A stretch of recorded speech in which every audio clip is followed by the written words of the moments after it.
Hello human, it's me, Octopus. Welcome to my world.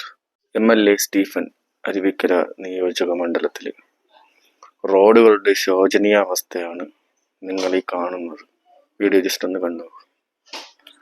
ബഹുമാനപ്പെട്ട Stephen MLA Aruvikkara നിയോജക മണ്ഡലം എങ്ങനെ റോഡുകൾ നിർമ്മിക്കുന്നത് നിങ്ങൾ ഈ കണ്ടുവരുന്നത്.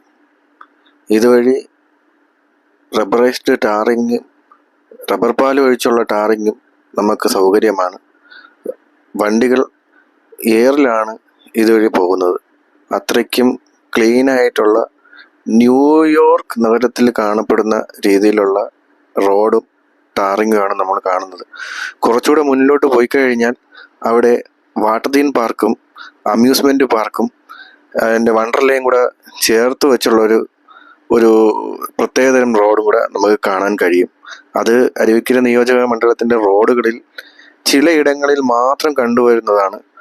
പ്രത്യേകതരം അമ്യൂസ്മെൻറ്റ് പാർക്കും വാട്ടർ തീം പാർക്കുമാണ് സ്റ്റീഫൻ MLA അവിടെ നമുക്ക് നിർമ്മിച്ചിട്ടിരിക്കുന്നത്. ഇതിലെ ഏറ്റവും നന്മയുള്ള കാര്യം എന്ന് പറഞ്ഞാൽ സ്റ്റീഫൻ MLAയും ഇതുവഴി തന്നെയാണ് വണ്ടി ഓടിച്ചുകൊണ്ട് പോകുന്നത്. പുറത്തുള്ള MLA ആണ് ഈ സ്ഥലത്ത് വന്ന് ജയിച്ച് ഭരിക്കുന്നെങ്കിലും കുഴപ്പമില്ലായിരുന്നു. പക്ഷേ ഇവിടെയുള്ള ആൾ തന്നെ ഇവിടുന്ന് ജയിച്ചിട്ട് വാട്ടർ തീം പാർക്കും അമ്യൂസ്മെൻറ്റ് പാർക്കും ഇതിൻ്റെ അകത്ത് ഉണ്ടാക്കി വെച്ചിരിക്കുന്നത്. അത്യധികം മീൻ വളർത്തുന്നതിന് ഇതിൻ്റെ അകത്ത് നമ്മൾ മീനുകളെയും കണ്ടു വന്നിട്ടുണ്ട്, തിലോപ്പിയ പോലെയുള്ള മീനുകൾ. ഇനി നാട്ടുകാർ അവൻ്റെ അകത്തിരുന്ന് മീൻ പിടിക്കേണ്ട ഗതിയും കൂടെ ഉള്ളൂ. നല്ല രീതിയിലുള്ള റോഡുകളാണ് ചെയ്തിരിക്കുന്നത്. എന്തായാലും MLAക്കും MLAയുടെ സർക്കാരിനും താങ്ക് യു.